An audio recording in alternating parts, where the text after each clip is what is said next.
Le contrat d'assurance vie luxembourgeois est un contrat qui est peu connu. Je vous explique comment il fonctionne, mais surtout quelle est la différence avec son homologue français. Sur le papier, le mode de fonctionnement est similaire. C'est surtout sur la sécurité qu'il y a une grande différence. Le contrat luxembourgeois dispose de ce qu'on appelle le triangle de sécurité. C'est un dispositif qui permet de séparer les actifs du souscripteur de ceux de l'assureur. Pour faire simple, si votre assureur devait faire défaut, eh bien vous êtes le premier à être remboursé et ce sans plafond. En France, ce n'est pas le cas. Le fonds de garantie des assurances des personnes garantit un plafond de 70 000 euros maximum, et ce par personne et par assureur. Sur le contrat luxembourgeois, les supports sont nombreux, private equity, actions et même devises, là où les assureurs français ne proposent que le panel interne.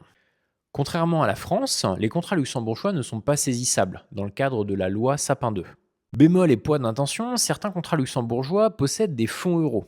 Ces fonds euros sont réassurés en France et sont donc sous la main de la loi Sapin 2 et donc saisissables par l'État. En termes de fiscalité, rien ne change. Si l'on est résident fiscal français, nous paierons nos impôts en France et ce sera similaire au contrat français. En résumé, si le contrat d'assurance vie a des intérêts sur le plan successoral mais aussi dans le cadre de produits d'investissement, on notera quand même que le Luxembourg propose de nombreux avantages.